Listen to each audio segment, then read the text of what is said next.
The Constitution is pretty clear about what is supposed to happen now. When there is a vacancy on the Supreme Court, the President of the United States is to nominate someone.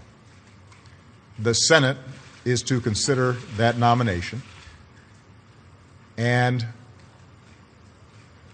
either they disapprove of that nominee or that nominee is elevated to the Supreme Court. Historically, this has not been viewed as a question.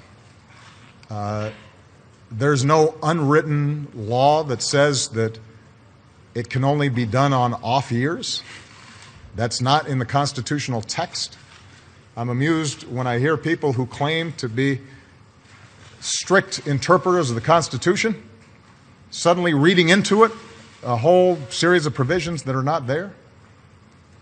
There is more than enough time for the Senate to consider in a thoughtful way the record of a nominee that I present and to make a decision.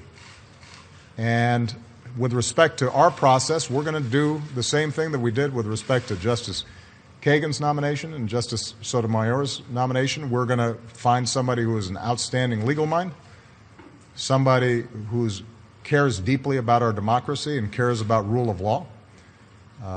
There's not going to be any particular position on a particular issue that determines whether or not I nominate them, but I'm going to present somebody who indisputably is qualified for the seat, and any fair-minded person, even somebody who disagreed with my politics, would say would serve with honor and integrity on the court.